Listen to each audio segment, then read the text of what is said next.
The Lindbergh Schools Board of Education Workshop 1580 is called to order. Dr. Lake, do we have any changes to the agenda? We do not. Do I have a motion to approve the agenda as presented? So moved. Motion by Matt, Second. second by Andrew. All those in favor? Aye. Aye. Any opposed? Motion passes 7-0. We will move to 4.0 discussion topics. We are doing our 2024 to 2029 strategic planning process, and I will turn it over to Dr. Lake. I don't know, it's Dr. Lake. I have three people, Dr. Lake, Beth, Sure. and Dr. Todd White. So who's So- first? Go ahead, Beth. Why don't you kick it off? Sure. Well, as you all know, we are starting our next five-year strategic plan process. And so today, we met with Dr. Todd White, who's here from EGL. We met with our administrative leadership team and also with our administrative cabinet. And today, Dr. White's going to lead the board through some kickoff process for our strategic plan. So welcome, Dr. White.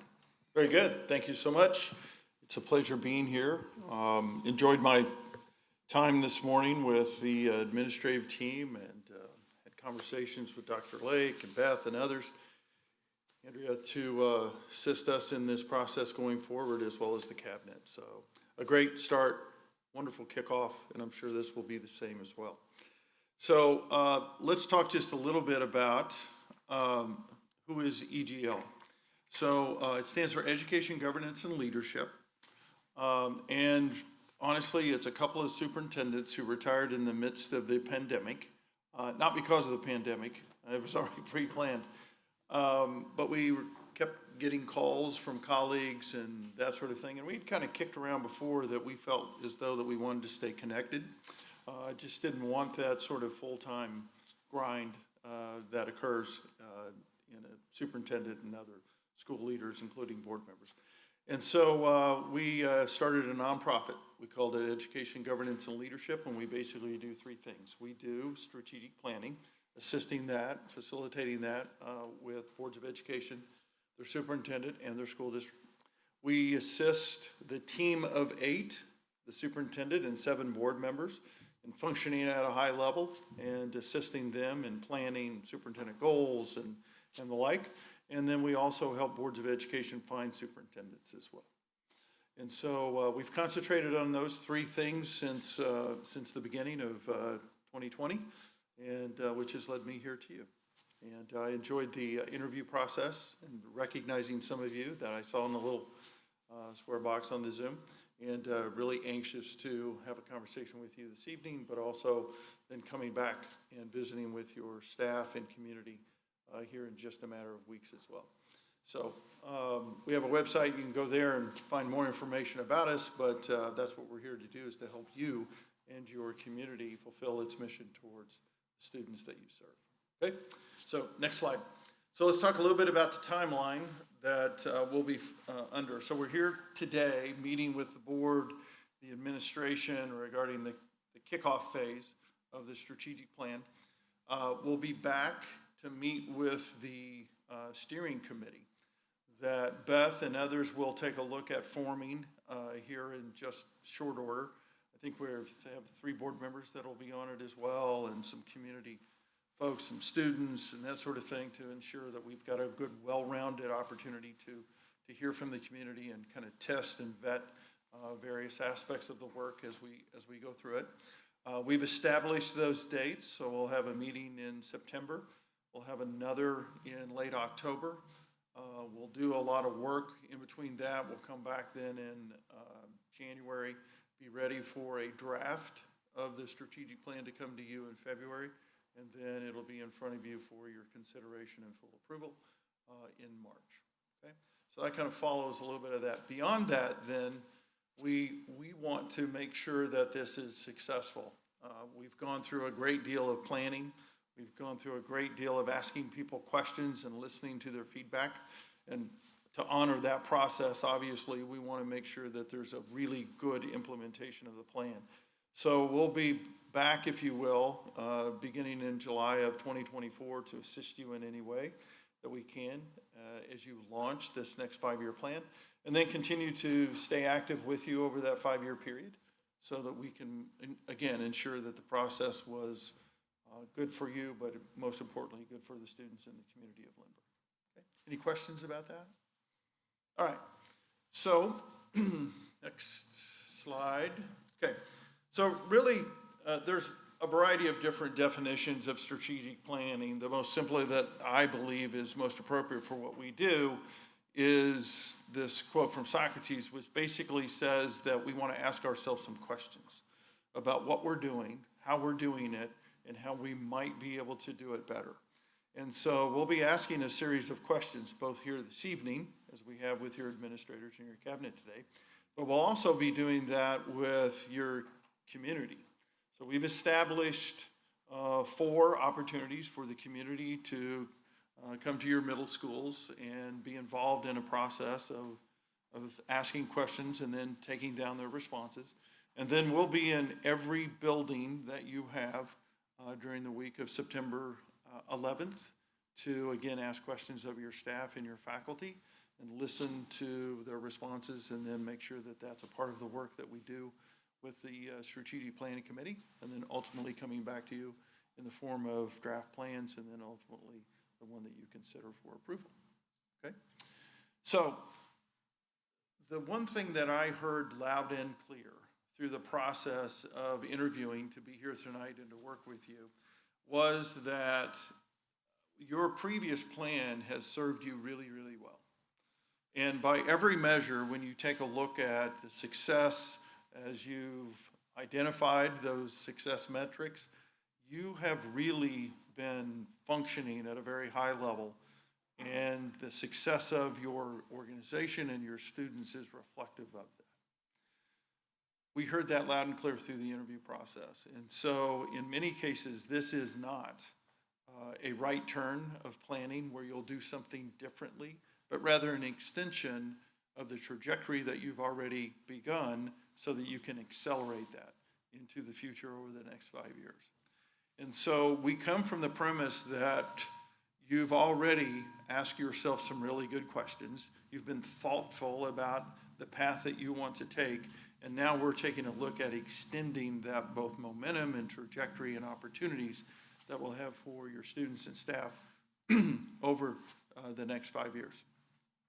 We do that by looking at a couple of assumptions. So as you look at this slide, it says that realistic and productive thinking limits the future capabilities of the current system. So really, strategic planning is about taking a look at your system and its capability, the people that are within this organization and how they need to grow in order to assure that you can aspirationally reach the level of success that you want for your students. We talked to the administrators today that some of the things that are projected here on these Post-it notes currently exceed the capabilities of your organization. They are appropriately so, because that's the way that we grow the organization and its people in order to reach, if you will, higher levels of success, more broad opportunities for people to engage in the district, and we reduce those limitations, both for ourselves as well as the opportunities for growth for the students that we provide an educational system for. So we're going to be talking about the current system here this evening, okay? And then we'll also be talking about some of the things that are kind of in our way a little bit from our perception. Then what we'll do with that is we'll kind of do some tests about what that looks like in order to remove those tests. And then that'll be a part of the planning process that you certainly get to be a part of and kind of tell us, is that appropriate or not, as we move through this process. Okay? So I want to tell you a little story here after I take a drink. So I'm sure that you all recognize these two, right? You might have even populated the doors of a Blockbuster, although not recently, right? There's only one left. I think it's in Oregon, and it's more of a museum than it is an operational store. But David Cook had this idea about having videos for people to rent. And it kind of acted like a library, right? If you didn't turn them in on time, you got a little fee and, all those sorts of things, but they kept the opportunity for you to have up-to-date movies that you could take home and all these sorts of things, right? About 1985 is when he generated this idea, okay? And like many businesses, he worked it really, really hard, and after its birth, it really began to take off in terms of employees, in terms of growth, in terms of revenue, and all those sorts of things. And for about a decade, it was really on an intense climb as a business. About 2007 is when he was approached by these guys that had a little startup. They kind of started like everything that happens in Silicon Valley. These two guys started something in their garage, right? And their take on watching movies and taking that home was to do it via the internet. So you didn't necessarily have to go to a storefront, but you could purchase it online. And that was kind of the, if you will, the genesis and the birth of what we refer to as streaming today, okay? And so these two other guys that began Netflix actually got a little worried about 2005, 2006 because the dot-com bubble was kind of happening and they were starting to hear and see things that might burst. So they actually went to David Cook and said, hey, here's our company, this is what we do, and we'd like you to buy it for $50 million. He just laughed at him, said, no way. He said, I know what's going to happen to the dot-com bubble. It's going to take you guys down. I'm not doing that. I'm going to stay exactly and do what I want to do. Well, we know how the story turned out, right? The moral of that story for us is that very moment when those two guys from Netflix went and talked to the owner of Blockbuster was a pivotal moment for both of those companies. One, to be offered the opportunity to seize upon that moment from Blockbuster, but the other, for those two gentlemen to be denied the opportunity to sell their company. And they had a decision to make. What are we going to do? And they reinvented themselves a little bit. And we now know that Netflix is worth over $250 million, and all of the employees that were with Blockbuster are gone, vanished. Matter of fact, they've held on to this as a museum now, to a certain extent, to help us understand that that's a way of thinking and behaving that really doesn't match where we are today and what we need to do for our future. The same thing is true about strategic planning. There's going to be some opportunities for us to take a look at that you'll have that sort of Netflix moment saying, oh, wow, should we really take advantage of this opportunity? And I might say that, and of course, I think you all know my relationship prior to this moment with Dr. Lake, but I will say that for the past 5 years, you've kind of been in that mindset of taking advantage of these sorts of opportunities for your district and for your students. So in many ways, you've been embodying that sort of mindset and the opportunities that you're taking advantage of. However, they will continue to be that way in the future. We need to make sure that the realistic and the predictive thinking that may have brought you to this point and served you well, at least remains, so that we can mold it, right? It needs to be ensure that you still have opportunities that you can seize and take advantage of so that we don't become a blockbuster. All right, so the next slide really says the same thing. You can click all the way through this. There's several different things that happen like this. And those of you that are in business really understand some of these sorts of things as well, is that there are life cycles to every organization, right? There's birth, and then there's this rise into a status of becoming, and then there is the maturity at the top of that stage. Now, at this point, there are two things that happen in basically every organization, whether it's publicly traded, whether it's private, whether it's in a public institution, or whether it's an endeavor that makes money, is that you have an opportunity at some point in your maturing stage to make a decision about, will we rebirth ourselves through planning and a process of looking at what the future holds and really tailor ourselves to that, or are we going to continue to do what we've always done? And we know what happened when Blockbuster made that decision. It was demise and ultimately death of that organization. Now, we don't purport that there will be any death of a school district, but we all know organizations that do just what you do, that don't necessarily enjoy the level of success that you might because of some of the decisions that have been made, either by themselves or their communities. And we want to make sure that as you are at this pinnacle of maturity and success, that you're thinking about the next level of success. Again, those things that are aspirational to you currently exceed the capabilities of this current organization, but can, through careful planning, professional development, access of talent and resources, that you can reach that new level of success. There's a couple of terms up here that we want to make sure that you understand as we do this. The first is a myth. The myth is that there exists status quo in the world. The truth is that as fast as the rate of change is in our economies and in our world, the status quo is really something that doesn't exist.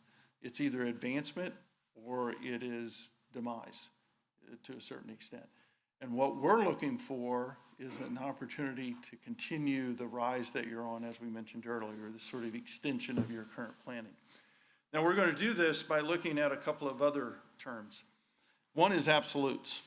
And we're going to ask you here in a minute to think rhetorically about some of the things that are absolutes in your system. But let's just talk about an absolute that exists in our world.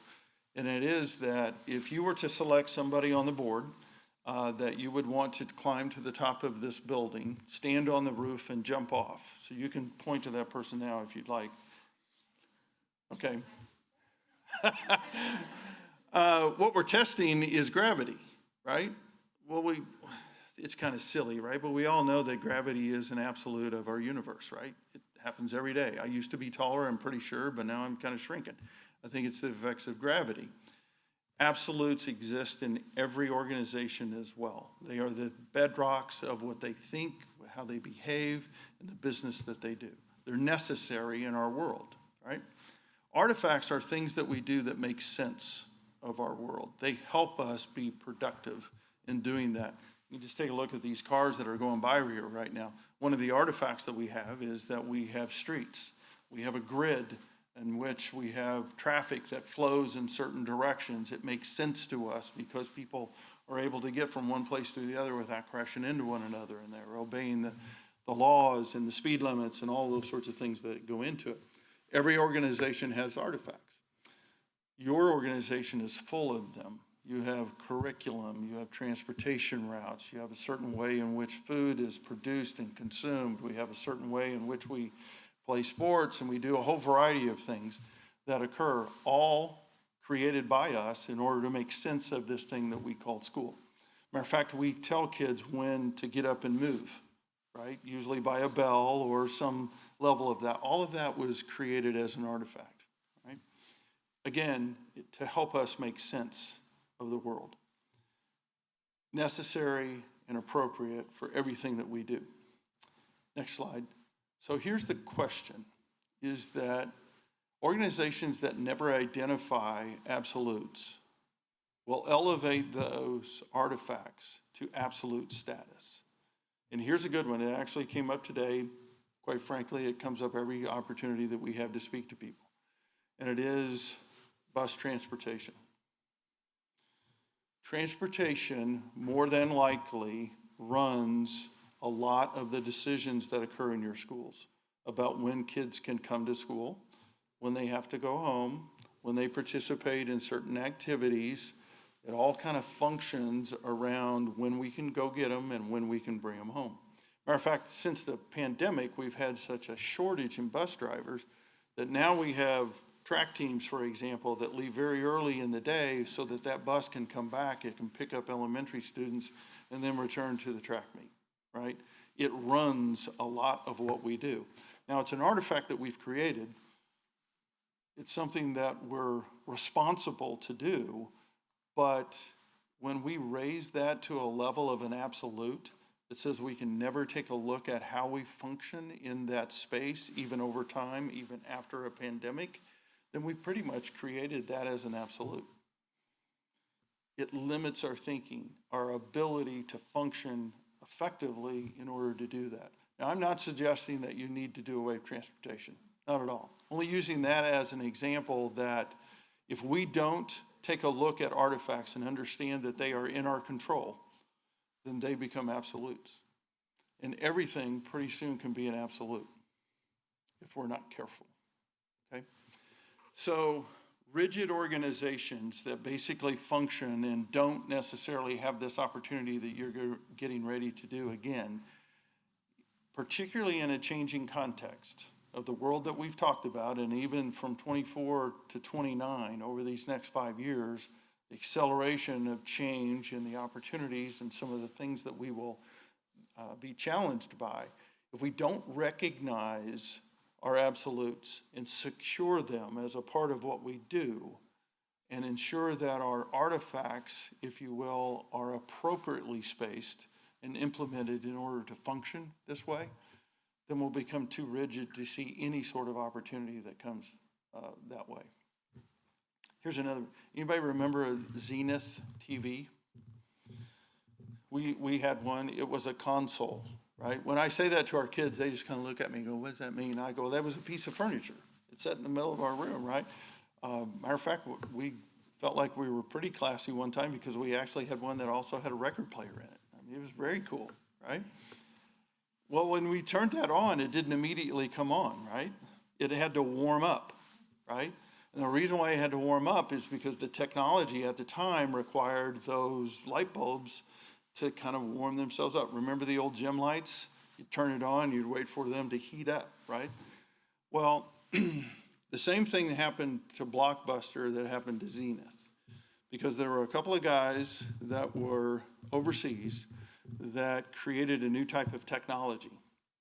And they approached Zenith and said, would you like to buy this? And Zenith said, nah, we think we're pretty good. We're just going to continue to keep doing what we've always done, and we think that we're going to be okay with it.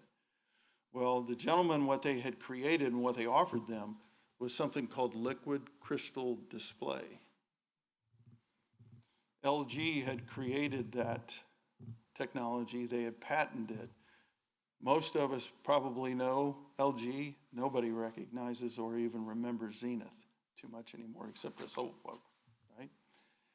Opportunities like that exist, and we can't continue to be so rigid that we don't see opportunity when it presents itself, and to allow that organization to function in such a way and to think that way and behave that way is an important part of the work that we'll be doing with you.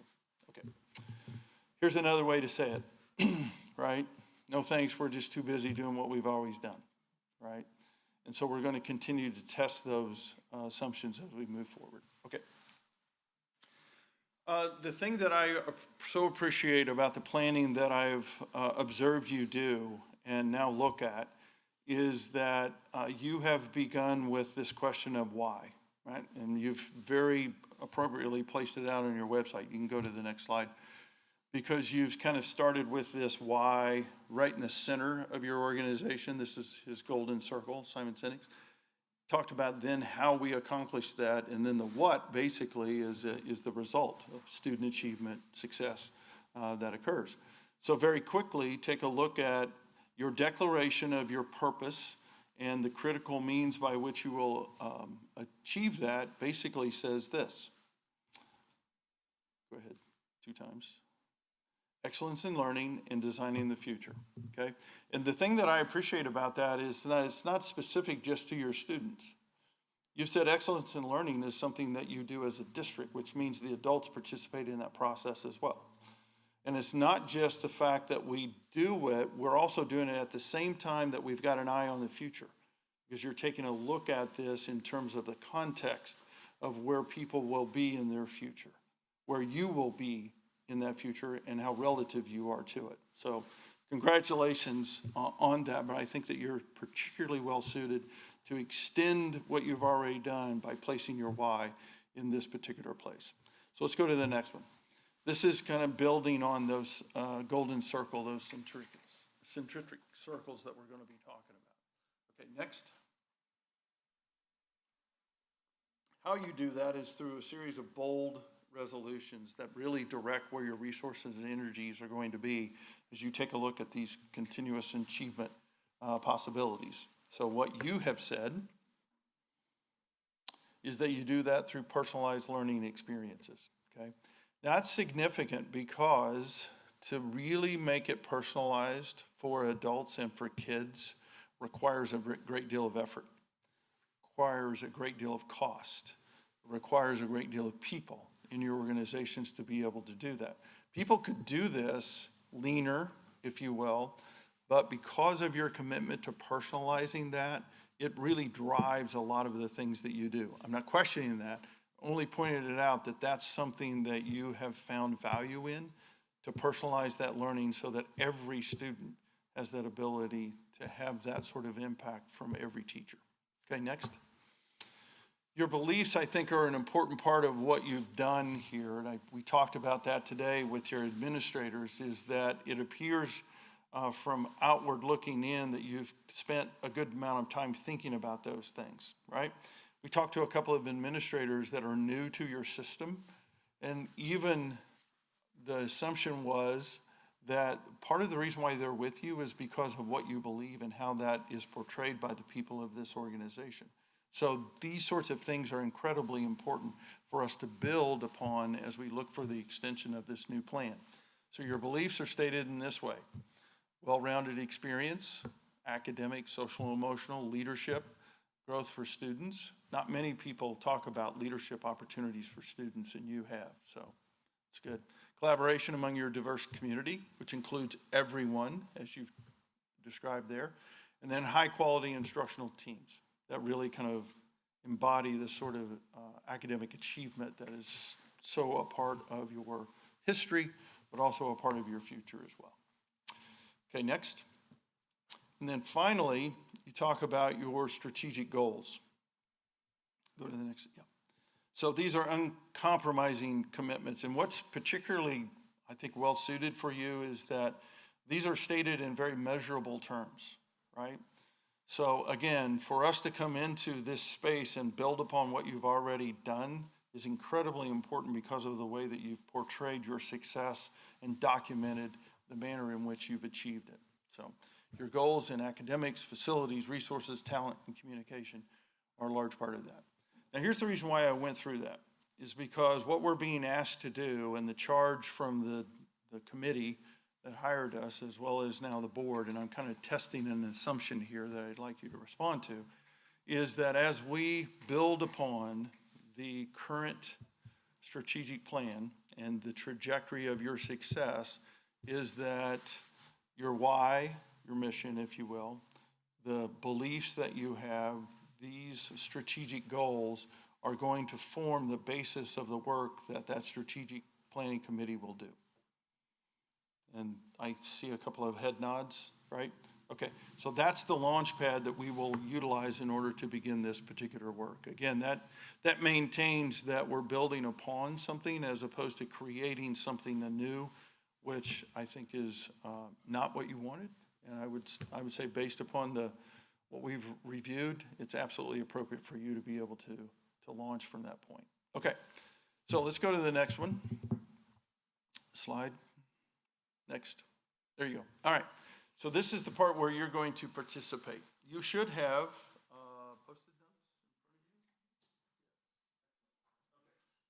So I'm going to ask you a couple of questions here, and then I want you to, let's see, can we back up one? No? Okay. Next one. We're good. All right. Thanks. Okay. So there's going to be three questions here. These are the responses from the folks that we met with today. If you'd like to get up and take a look at their responses as a primer, feel free to be able to do that. But the question simply is, based upon your current plan, the one that took you from 18 to 24, what are you most proud of in that plan? Obviously, the reason why we're asking this question is to hold true to the things that you're most proud of, as you talk about that. Now, think about this in terms of your graduates, where they've gone on to, what they've accomplished in that regard, the impact of the community over that period of time to the level of success that you have, funding that can either be something that you're proud of or an opportunity that you think that we need to take advantage of in the future.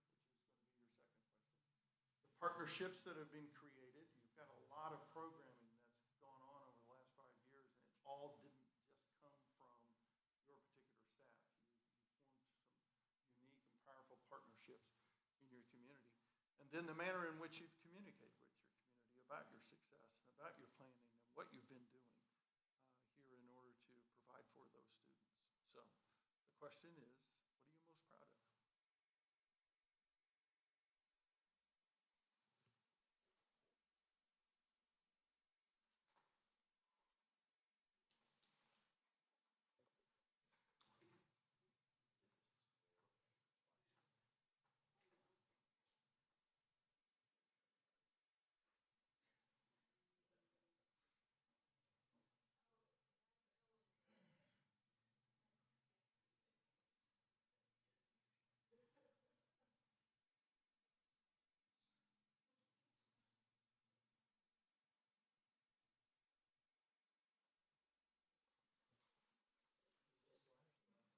Oh, several.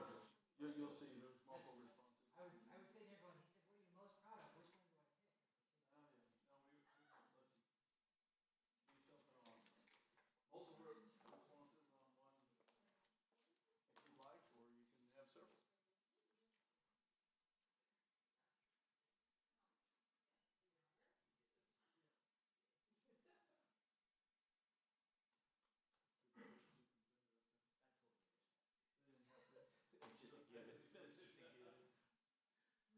We'll talk about assumptions, people. Yes.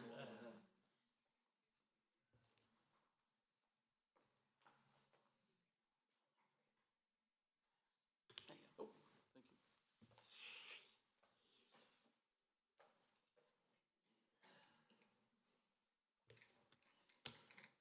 Anybody want to share one that they put up there? I can share. Mine was all the dual credits that our students are graduating with. Some even already have their associate's degree and just, enough to have a few credits for college. I think I'm really proud that we are helping them beyond the 4 years that they're here in that high school, the 12 years in the district, but moving them to have something to take away with them that's helpful afterwards too. Excellent, very good. Mine is a little bit of a cheap out, but our kind of growth and how we're engaging the community and our students at kind of the district level. So, for example, my position, of course, kind of our advisory committees, not just allowing parents to be on those, but students as well, has really just I feel like, kind of bridged that gap that we had prior to this point. Excellent, very good. I wrote our relationship and partnership with our teachers and staff. I'll throw it in there. So I think my top one is going to be the courage to challenge and change the old ways and look to the future as a district for what's best for our students. Okay, so let's ask ourselves the second question.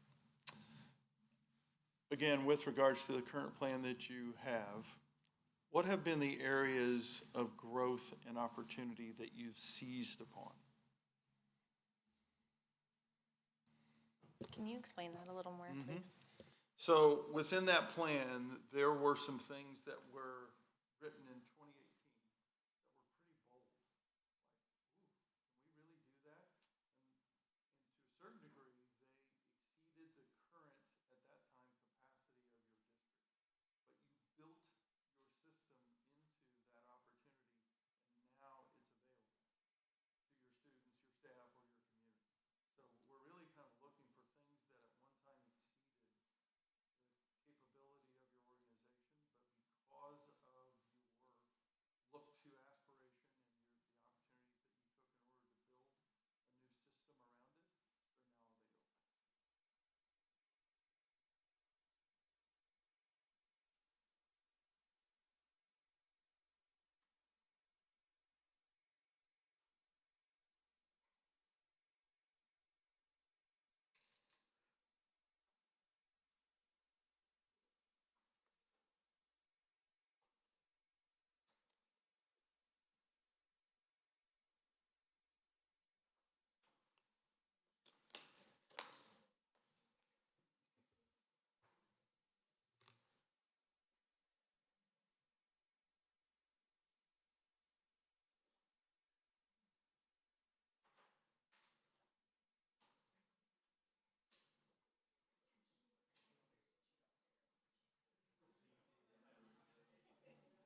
Jennifer's working ahead.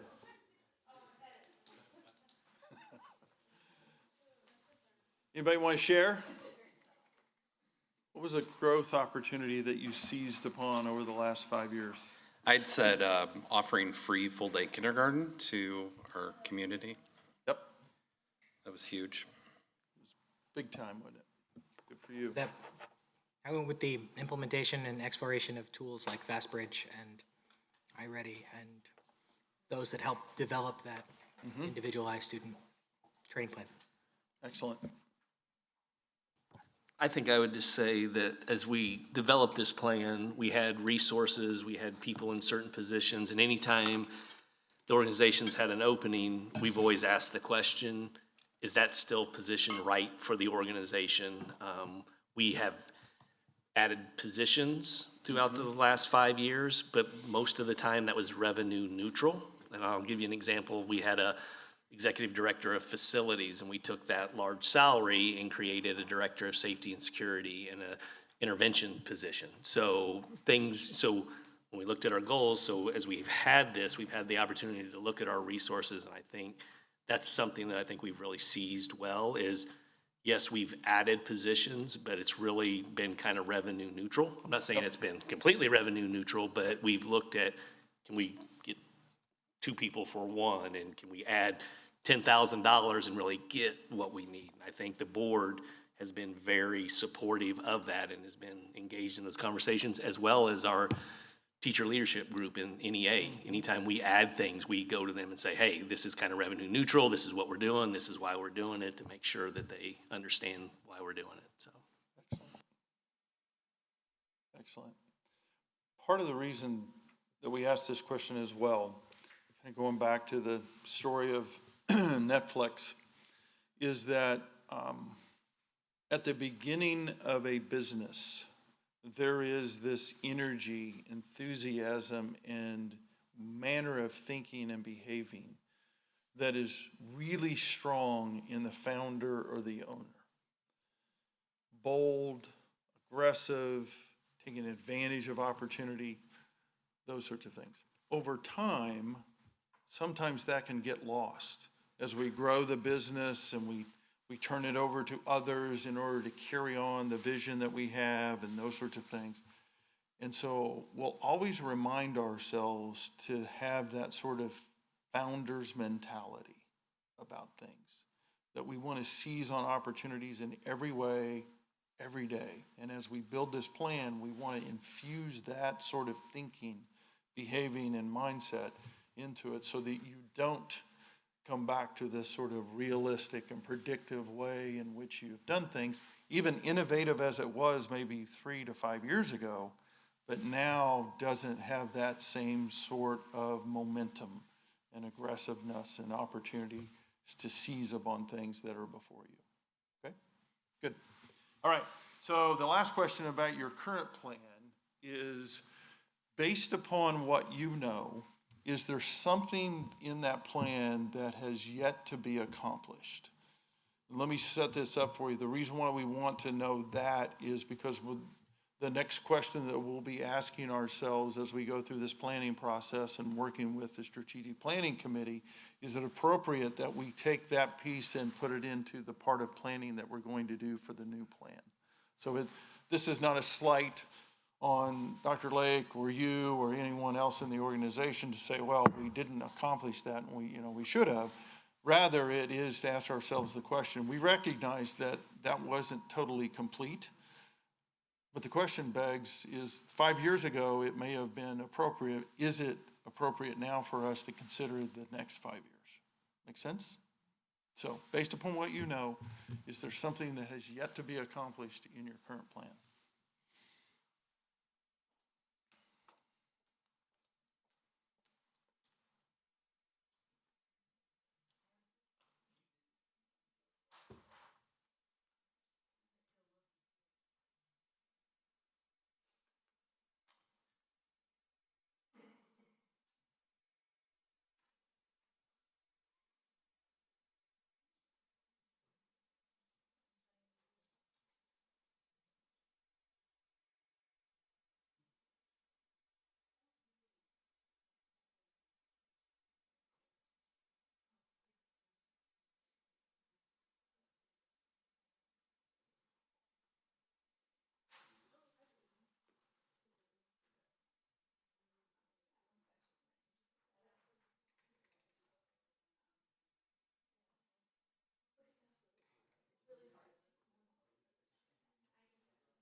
Anybody want to share? I put true, like across the board in every classroom for every student, personalized learning. And the reason that hasn't been accomplished is because it's a very, very lofty goal, and it takes more than 2 years to get that implemented. So that's one that we have to keep working on at every term. That's what I put as well, Julia, because I really see that we've laid the foundation in that conversation, but these next 5 years are going to be really critical. Are we gonna get to what we really aspire to for our kids and our staff, so. Excellent. Anything else?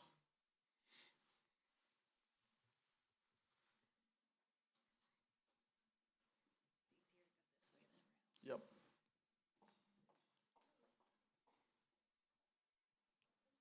Megan, did you have one that you wanted to share? Mine was very similar with the personalized learning, and then also just continuing to recruit high-quality teachers that are diverse and reflect our student body. That whole area of recruitment of talent is a huge opportunity, but also will take intensive work. Shortages and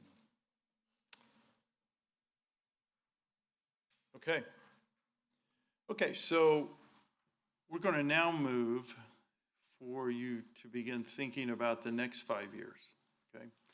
And so the first question about the new plan is, I want you to transport yourself to 2029, which would be the conclusion year of this next period of planning that we're doing.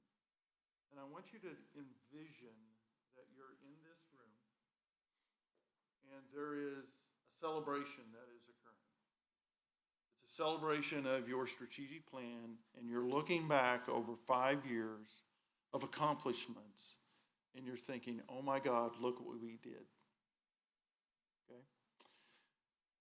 What I'd like for you to write down, though, is what your district looks like in that year of 2029. Okay? Yes, it can be accomplishments that you've done, but what is the way that you operate in 2029? How do you serve students? Maybe differently, maybe the same, but just describe what your district looks like at the conclusion of this next plan that we are celebrating the conclusion of.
Anybody want to share?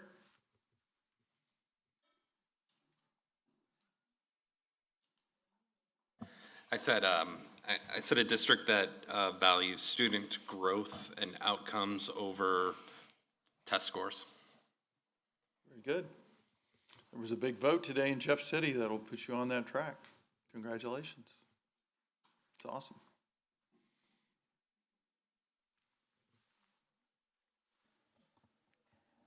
What else? One thing I thought of was just like better sustainability, not just with like spending, building construction, but also just like energy usage, for example. Like I think a lot of our students would love to see some solar panels or some sort of new kind of building that hasn't been tried in a lot of neighboring schools.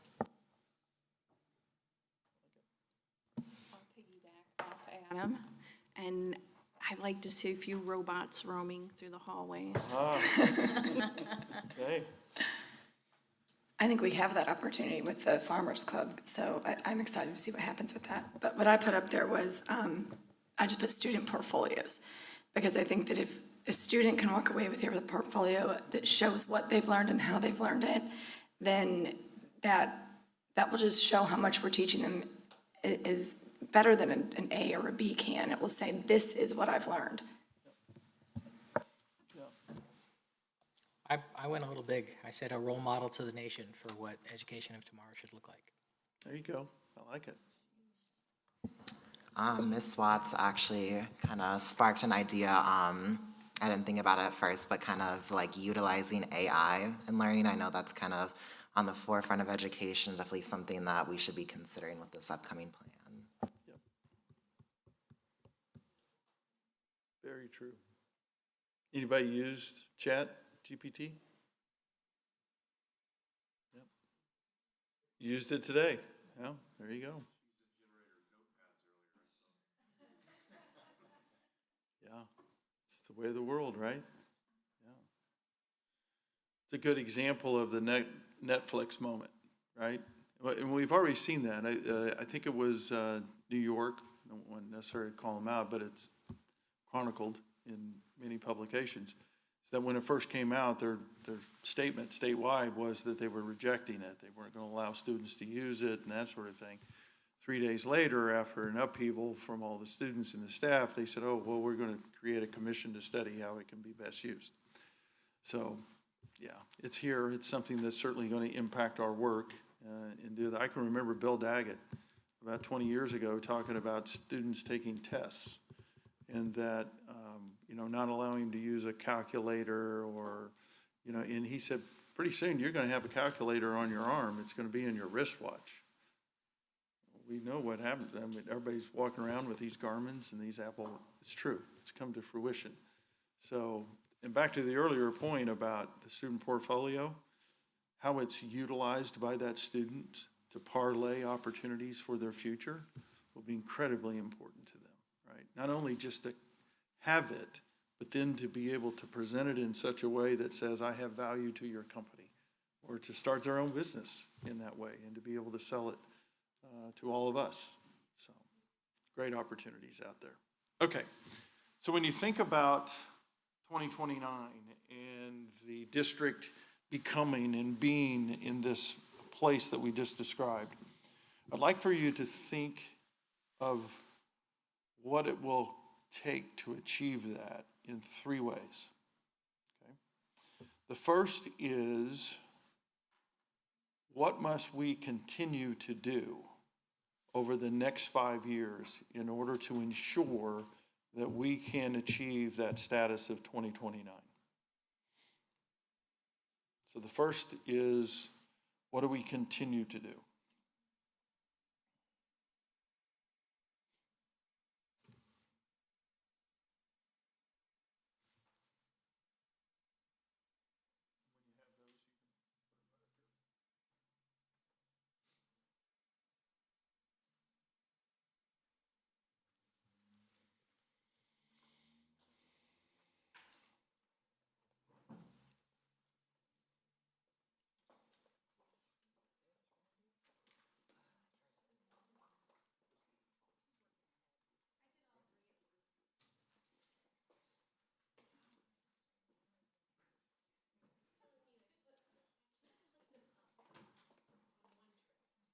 I like it. I like the efficiency.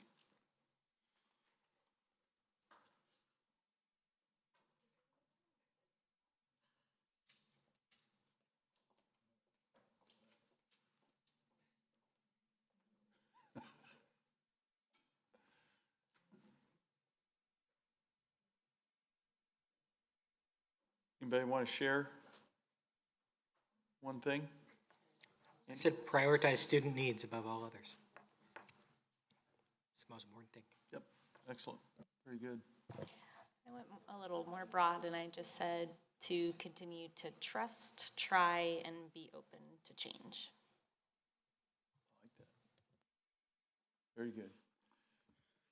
So now let's think about what it would take to achieve what you described in 2029 that currently exists in the system but must be improved in order to achieve what we've described in 2029.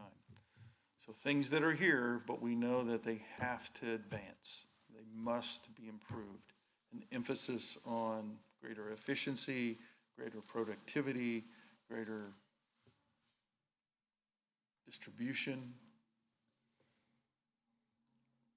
Think depth of the organization. It resides in certain places, but it's not everywhere.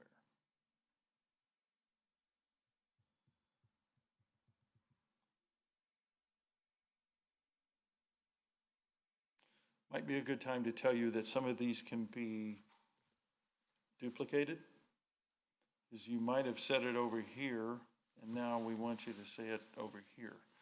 So the theme and the repetition is also important as a part of this. So you can do it in both places.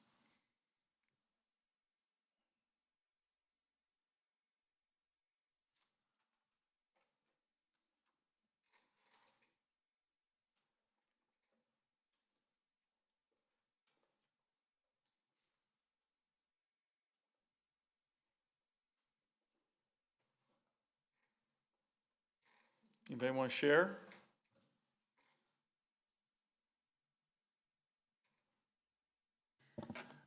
I think we need to improve or give opportunities for teachers to work with each other across subject matter, because I think a lot of what we want our students to do, things like portfolios and personalized learning, might require more interdisciplinary classes. And that's kind of a big ask. It's a huge, huge ask. But I do see it happening already in the middle schools. They have the teams where the teachers work together and have projects that cross the classes.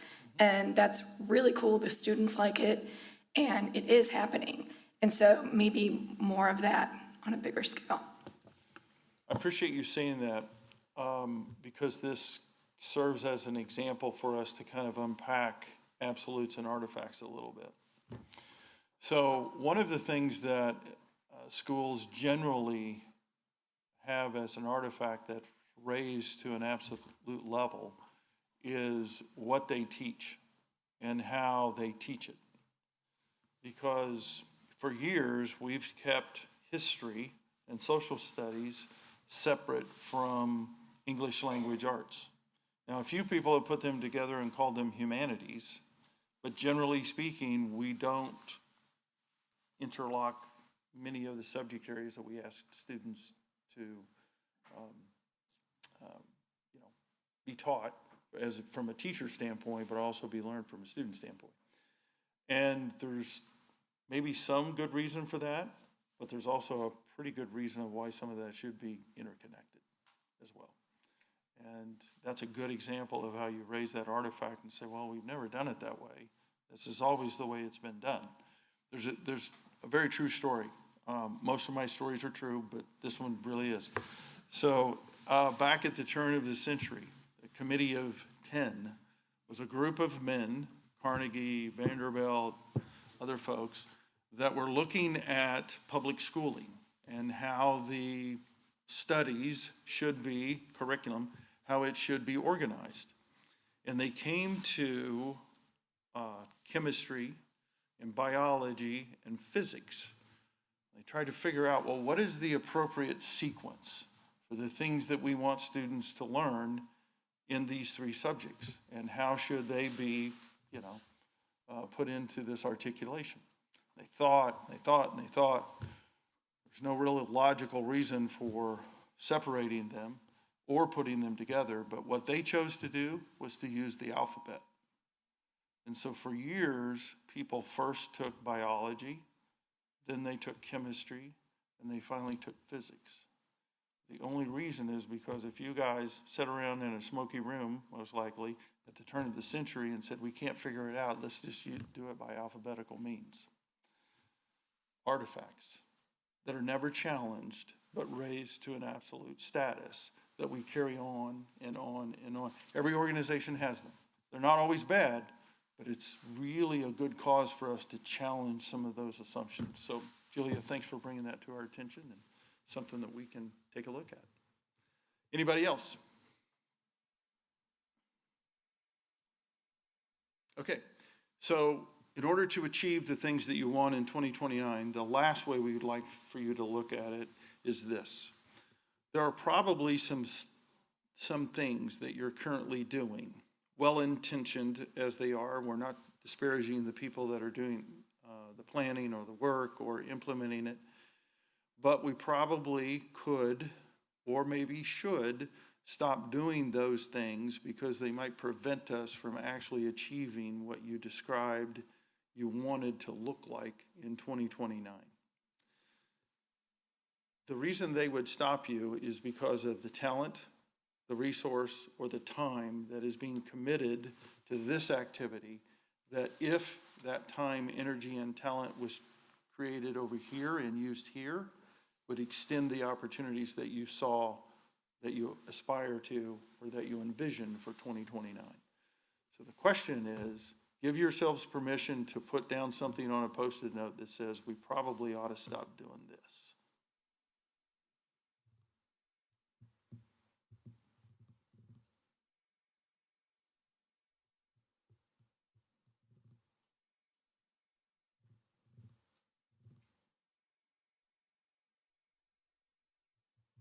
By the way, this is the one that challenges people the most.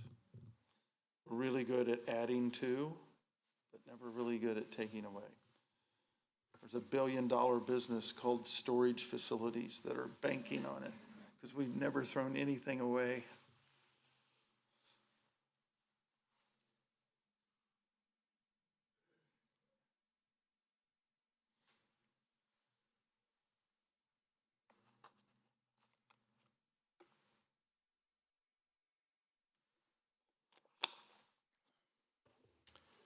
Anybody got one? Want to throw it out? Want to test it? I think if Blake? if we're going to enter into this personalized learning for our students, we have to throw out a lot of the traditional ways that school has been done. And it's like the status quo of this is how we've done it for all these years and this is the way we should continue to do it. So we need to stop having that mindset of just because it's worked in the past doesn't mean that it's what's best for our students. Excellent. Appreciate that. The manner of thinking and behaving. Excellent.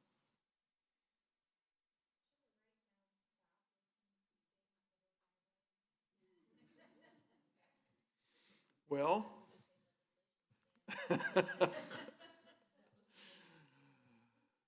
yeah. I'll take that as a rhetorical question.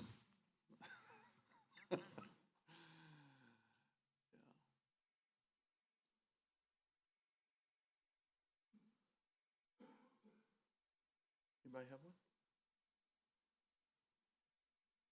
Adam, I don't want to put you on the spot, but you have a unique perspective here. Is there some things that you think that we should stop doing? I mean, kind of going off what other people have said, I think standardized testing is definitely something that stands in our way. I know we've talked a lot about personalized learning. I feel like there's kind of some confusion, like standardized I feel like is kind of the opposite of personalized, and that's not to say like standardized testing isn't good for like kind of checking where students are, but if we are really trying to commit to personalized learning, I feel like that kind of like defeats the point almost. Okay. Just a little bit on what Adam and Matt said. So I think there has to become an academic standard, and it's okay that everybody meets that standard. What we have done in education for so long is keep moving the bar, which is good, because you want to raise here, and if we need to raise the bar to here, from here over the next 5 years, that's fine, but everybody should have the opportunity to meet this. And once they demonstrate that, then that's where the heart of the personalized learning, the interest can become, because, you know, besides maybe the first day of kindergarten, you don't see a lot of kindergartners not excited to come to school, right? But as they ascend through our system, kids get disenfranchised somewhere. They get disconnected. It's because we've always tried to take kids and put them in this round peg in a square hole mentality that everybody has to do it this certain way. And if we're going to not do that and be there in 5 years, things like seat time, Carnegie units, all of those kinds of things are going to have to be challenged. And so, you know, when you think about those kids, like I said, most kindergartners don't, after the first day, they're all excited to come to school and learn, right? But somewhere along the way, we lose kids, right? And they don't want to be in school and they don't want to be here. And so how do we, it's because we try to take them and we try to fit them here. And everybody's unique, everybody learns a certain way, and we should try to embrace that. It's a big lift, but I think we can do that. Awesome.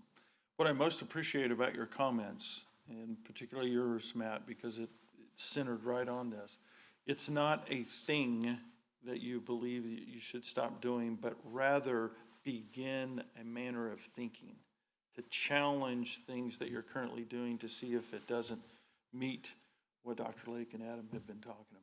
So, and that will take you far, because you'll continue to have this ongoing examination of yourself in order to ensure that you are healthy enough to expand your organization in order to accept these opportunities that can be really impactful to kids, to be able to have your portfolios and to be able to have the experiences that you believe are most necessary for them to be successful. And it's not necessarily what others think, irregardless of where they reside, Christy, right? Either in Jeff City or other places, right? It's what you believe and what your community designates as the greatest opportunity. So, fantastic. Okay, so the last question, save those posted notes and we'll put them up as we end. The last question about this future plan is based upon what you've described you want to look like, and based upon the things that you believe that you need to start doing, that you need to continue, or maybe even stop, what stands in your way? If you were to say, man, if this wasn't there, we could do that, what stands in your way?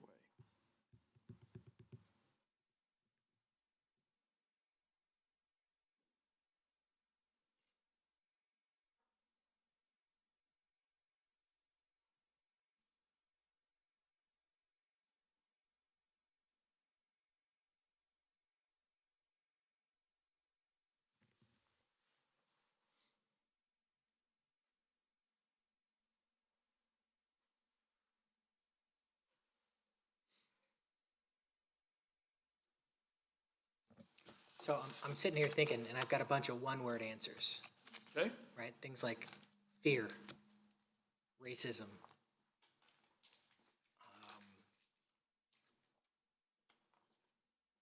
I mean, really, those are my two big ones. That everything else kind of stems from that, like fear of change, fear of something that's different, fear of acknowledging, you know, or fear of shame, right?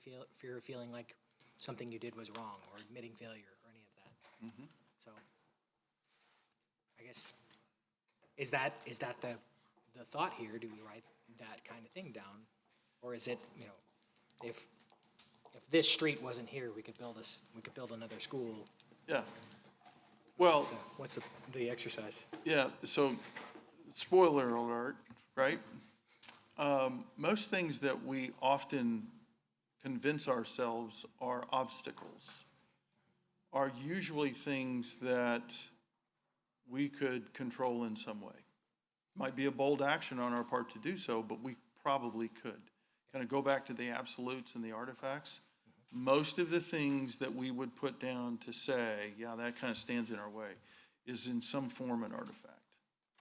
It's not an absolute of our universe. It's something that we created, maybe ourselves or somebody else created, to stand there at a time that might have been absolutely purposeful, might have been extremely useful. But we're talking about what we look like in 2029 that did not match what was the circumstance or the context of the reason why that exists when it was implemented. So the question is should it be removed in order to allow us to do it? So if that's what stands in our way, to your point, it's, Yep. are we ready to act? Why aren't Are we we ready to do?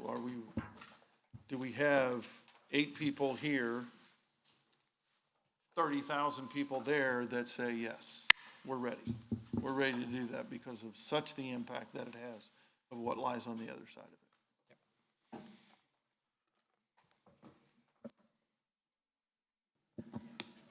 I put two things. One, money, the obvious problem, because in order, it'd be great if we could hire more classroom assistants. I don't know that maybe we need more teachers, but more classroom assistants at least to help sort of shuffle along and move kids along and put them into groups to help do all this personalized learning. And that takes money, it just takes money. And we might want to pay the teachers more to attract the teachers who are willing to try these new things, and that all takes money. But the less practical thing was, this is practical too, though, it's college acceptance requirements. Because if we want to be able to, like, for example, for the portfolio that I think would be so neat to show what our students learn, well, what if Mizzou is like, what is this? Like, what am I supposed to do with this? And I do know that some of the, like Ivy League colleges are already changing how they do college acceptances. And maybe that just needs to trickle down a little more. And so time is all we need to get over that hurdle. But I do still see it as a hurdle. Yep. So when you think about it, the people that are in our classrooms teaching are people that live in our communities. We were all educated very similar. So what I see that stands in our way is how do you unwind that 100 years of education?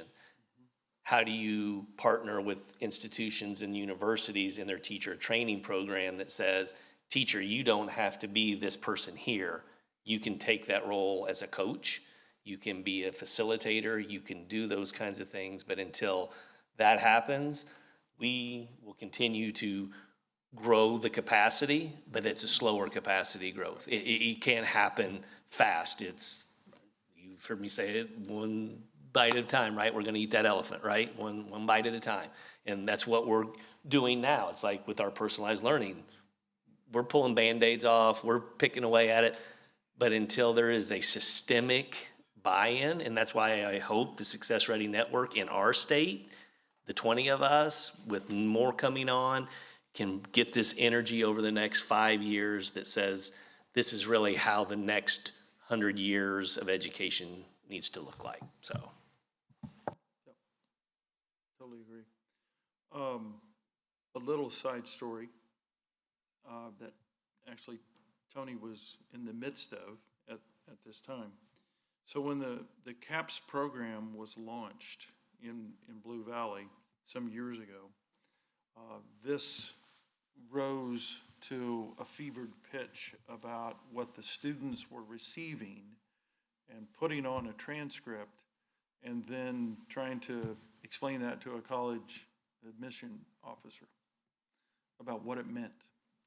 And so one of the things that was a requirement of CAPS students at that time in the curriculum that they were taking is that they had to explain the outgrowths of the curriculum and the experiences that they had. And they had to explain it to a college admissions counselor or write it in their paragraph that was provided. So we were equipping students, you have to tell your story, because nobody else understands what you've done. And so you'll have to help them understand the experiences that you've had and how that parlays into a different system, if you will. It's conversion, right? It's the conversion tables we were talking about earlier here.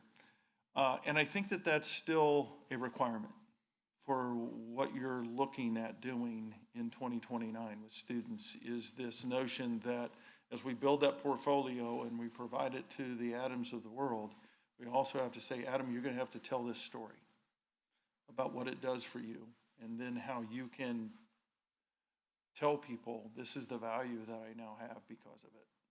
Because they won't they easily have understood what an A means, even though we're not quite sure ourselves what it means.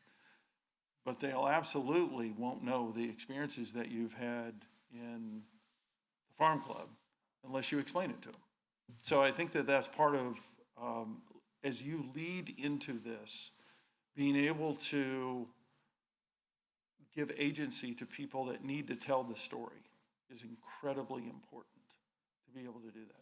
The other thing about the progress is that, yes, it is one bite at a time, but now is you are so well situated to be able to move this forward now than any other environment that you've ever been in. You now have at least 20 schools that are participating with you. You have a dialogue with a state agency that their board just approved at 7-0, which quite honestly, I never would have thought I would live to see. And I've been at this for a while trying to see this come through, as well as Mike Fulton and other people, but it's truly remarkable to see what has happened. So you're really in a very, very good place to be able to do this. And as we've discussed, you're launching off of your most recent past, as well as your historical past, has been of such achievement for students, that you're launching this in a manner that I think people will trust your history, will trust your most recent success. And I think if your students and your teachers can explain why, the why again, you're in a great place to be able to achieve this. So, and we need you to, because that's how leadership occurs, is when leaders lead, right? There was a book, Leaders Eat Last, right? They might eat last, but they have to be the most vulnerable to initiate. That's a scary spot to be in, but you have to, so others can follow. So, and I think you're well positioned to be able to do that. So, I don't know where that came from, but I appreciate you listening to it nonetheless. All right, so I appreciate you playing along here this evening. Here's what we're going to do with the data that we have collected. There's already themes that are beginning to emerge out of this data that we have collected. And so we'll continue to pull those themes out as we move forward. As we meet with the Strategic Planning Committee, they will go through the very same process that you've gone through. And then they're going to be able to take a look at this data and begin to see this emerge. This is a very similar process to what you did 5 years ago with your SWOT analysis. There are going to be things that'll pop up as strengths, as opportunities, as threats. We've dubbed it in a little different way, but we put it in a context where we'll have some of the very same data. We'll also be looking at the data from Dr. Lake's listening tour that he'll be doing as well, and some of the information that Beth will have through communications. So all of that melts together, so as the committee takes a look at this, we'll be able to have a wholesome look at both the internal analysis from your staff and faculty and administrators, an external view of your community. And I should say, I left out students, sorry. We're absolutely going to talk to students as well. And there's also going to be an online version of a survey that'll be put out as well. So if people can't show up to these individual meetings, whether they be staff, faculty, community, students, parents, will be able to capture their data as well. So, and we'll be providing updates to the district along the way, so that we're not very far away from informing you about where we are and what we're doing. And we look forward to the process. I think it's going to be a lot of fun, and I think that with everything that you've done and everything that you aspire to do, you're in a great position to be able to pull it off. So congratulations, and we're ready to get to work. So with that, I will turn it back to Dr. Lake and Jennifer. Any questions? Any questions for Todd, Dr. White? Okay, well then, do I have a motion to adjourn? Well, first, I'd like to say thank you. Do I have a motion to adjourn Board Workshop 1580? So moved. Motion by Andrew, second by Julia. All those in favor? Aye. Any opposed? Motion passes 7-0. Board Workshop 1580 is adjourned.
Welcome to the August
Board of Education meeting 1581 is now called to order. Dr. Lake, do we have any changes to the agenda? We do not. Do I have a motion to approve the agenda as presented? So moved. Motion by Mike, Second? second by Megan. All those in favor? Aye. Any opposed? Motion passes 7-0. And at this time, we will stand for the Pledge of Allegiance.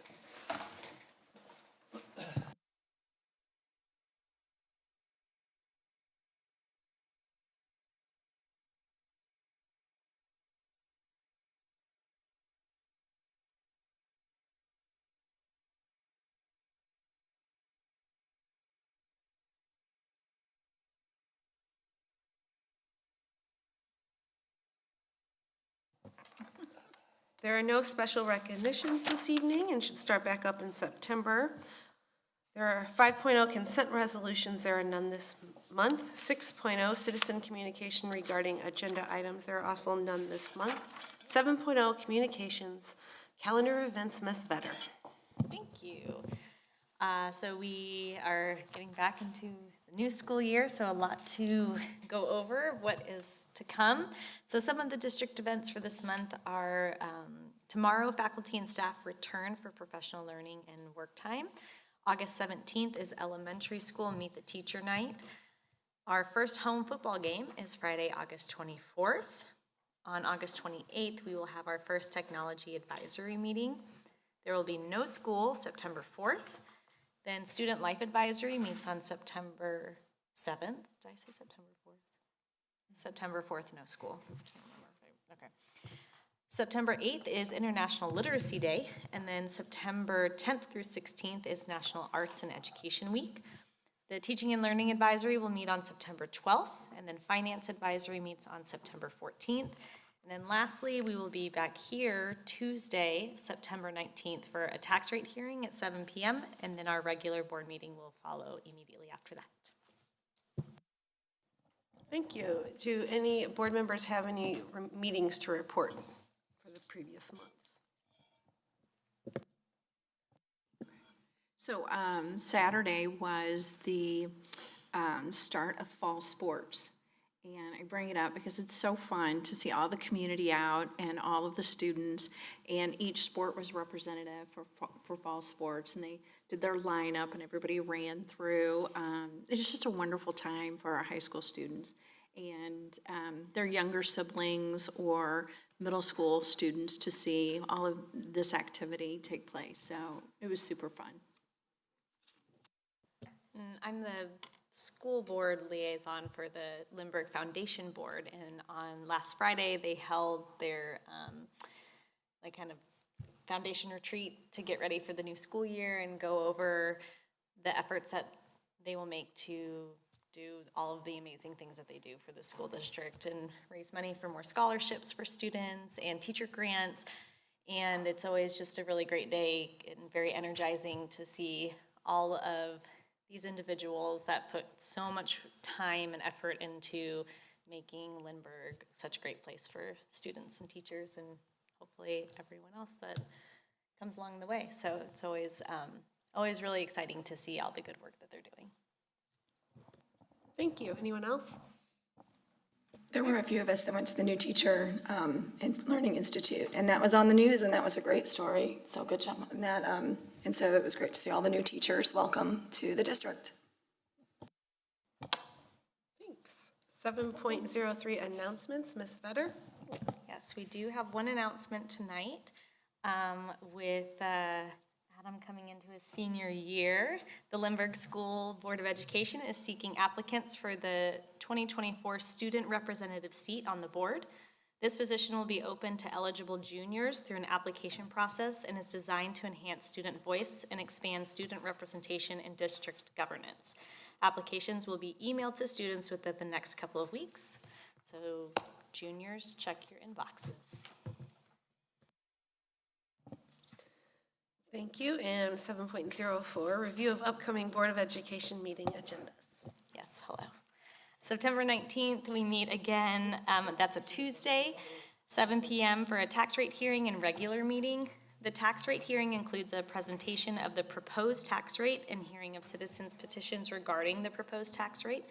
Then the regular Board of Education meeting will immediately follow that. Some tentative agenda items are Title I program evaluation, SSD partnership report, adoption of the proposed tax rate, and Spearing Middle School is scheduled to be here for recognitions. So both of these meetings are open to the public and patrons are encouraged to attend. Thank you. We have no Board of Education member appointments, and we'll move to 7.06 MSBA Board Report for August. Welcome to the August edition of the Missouri School Boards Association's Board Report. We begin by looking forward to the start of a new school year in Missouri. Our public schools will start the new year this month with great anticipation, but in an environment that continues to be challenging. With these challenges also comes the opportunity to share the success stories happening in public schools. This form of advocacy is a powerful way for school board members and districts to communicate the strengths and successes of their community schools, foster community engagement, and advocate for the well-being of students and educators.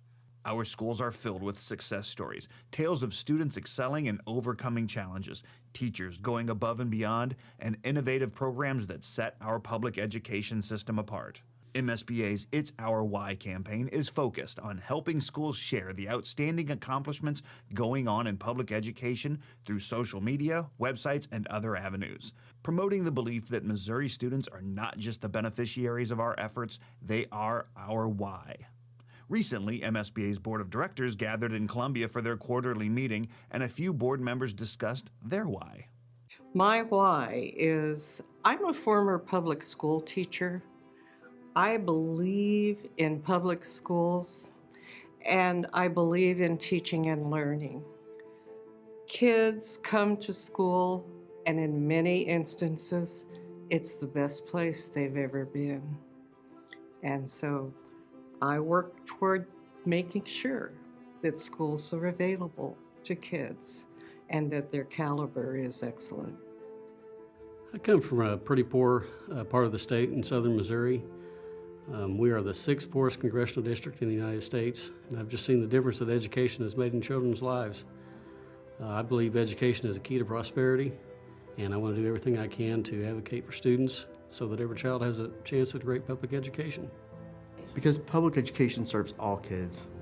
Every kid out there, whether it is a kid in poverty or a kid with special needs or a kid that just recently moved to this country from another country and can't even speak English, we serve every single kid out there, not just a special select group. Because I have a heart for children, and I want to see every child educated. I want to see them all have a fair opportunity. To see those little kindergartners or even our preschool now come in, and then to one day see them cross that stage and shake your hand and you hand them a diploma because they're graduating. Visit the MSBA website for more information about the It's Our Why campaign, or use the hashtag when sharing good news stories from your schools. MSBA's positions on state and federal education issues are determined by the Delegate Assembly that will be meeting this coming November. If your school board has a position statement on an issue you would like to submit to the Advocacy Committee for consideration, you can do so this summer. The Advocacy Committee reviews those proposals and makes recommendations to the Delegate Assembly that determines MSBA's positions on issues. Those position statements express to legislators, policymakers, the public, and the media where MSBA stands on issues affecting public schools. Be a part of this process by reviewing the current positions, discussing them with your fellow school board members, and proposing changes. Delegates will vote on the proposed changes at the Fall Delegate Assembly this November in Kansas City. All submissions are due online or postmarked to the MSBA Columbia office by 5 p.m. on Monday, September 4th. Registration is now open for the 2023 MSBA Annual Conference in cooperation with the Missouri Association of School Administrators and the Missouri Association of School Business Officials, to be held November 2nd through the 4th in Kansas City. The event will once again feature numerous breakout sessions and workshops, many presented by school leaders from districts throughout the state, the MSBA Education Expo, and of course a great lineup of general session speakers. And finally, nominations for the 2024 Carter D. Ward Excellence and Advocacy Award are being accepted now through September 1st. The award is presented to a local board member who excels at advocating for public education. Visit the MSBA website for more information. That's it for this month. Thanks for allowing us to have some time at your board meeting, and we'll see you in September for the next MSBA Board Report. Thank you, Colin. I know that Dr. Sparks' our board advisories don't meet during the summer, so Brian or Joelle, do you have anything to share from yours? We did meet last week. The Finance Advisory welcomed our new members, a little off schedule with this meeting being on a Tuesday. We did have some attendees of 3 students that are part of our group, had very good questions. I tried to give a concise school finance baseline on within an hour, so I had a lot to say.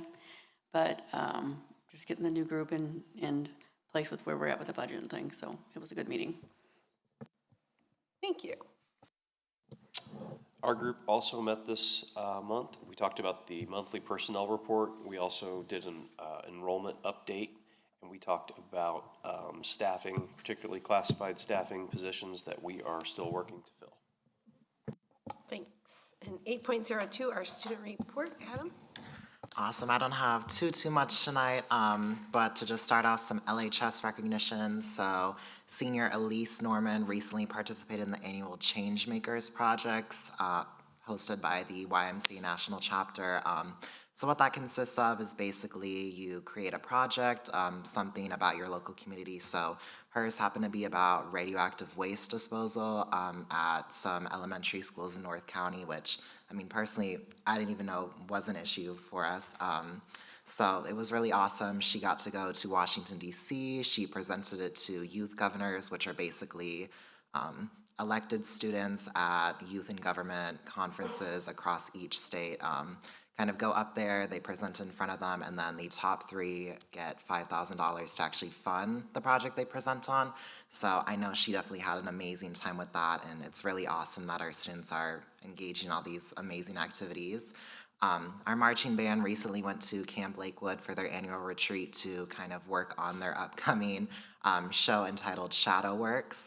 So I've heard from some band members, it's very focused on introspection, kind of the unconscious things that you don't really see in the day-to-day life. So I know they've been working very hard on those pieces, and many are hopeful that we can continue last year's legacy and hopefully place at the Bands of America competition once again. Likewise, our orchestra also recently attended Camp Lakewood, where they just perfected some pieces that they had previously worked on and started some new ones, and especially our Strolling Strings, which is a group that performs professionally at concert venues across the state and even the country, I believe. I know they've been tackling some really tough pieces, so it's great to see them out there with that. A quick update on my board advisories that we've been working on.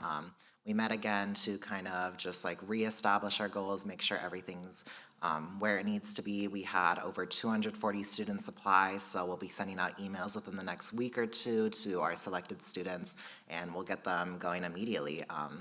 So I guess I can kind of just talk about why we really want to do these. So I know if you hear me talking, I usually say LHS recognitions. I don't really say Truman recognitions or Concord recognitions. It's really just kind of a high school perspective that I have at this point. So it's going to be each month we kind of focus on a different school. So I believe Sparing is going to be our first one. So I think that first week of September we're going to be meeting, and then 2 weeks later we have our board meeting, and then I'll just kind of be presenting about what we talked about, all that kind of stuff. And our orientation will be coming up soon, so I'm really excited for that.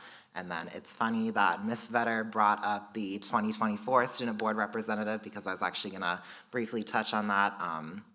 So for any juniors or parents of juniors out there listening, I highly recommend that your students apply. I know I was a little bit hesitant at first because I was like, I've never done stuff with the board. I don't really know exactly what they do. Like, I hadn't had too much experience with that, but let me just say it's been an amazing experience. I've formed so many great connections, and it's just been such an awesome experience. And then to kind of, I know the term was a little bit weird, so me and Althea kind of served a August to May term, like for the full senior year, but a bunch of us, like in the cabinet and also Dr. Lake, met at the beginning of last school year to kind of go over what we want these positions to look like. So from now on, it's gonna be a January to December term, so we can kind of get both a junior year and senior year perspective up here on the board.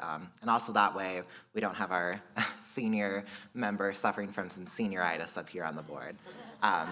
But that's it for me, so thank you. Thank you very much. And we have action items by consent 9.01 to 9.14. Does anyone wish to remove any of these items for individual consideration?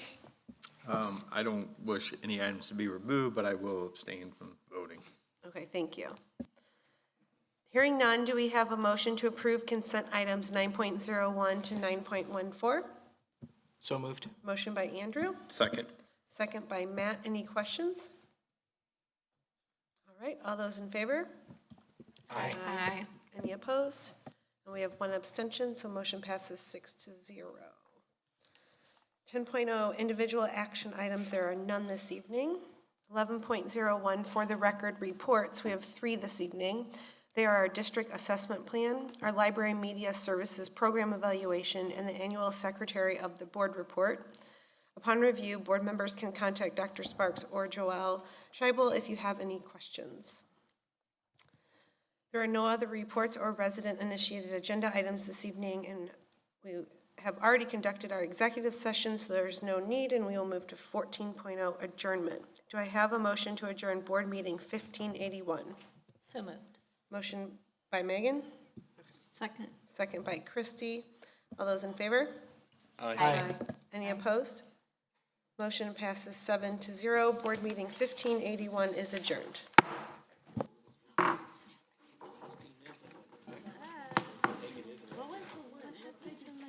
That's crazy fast.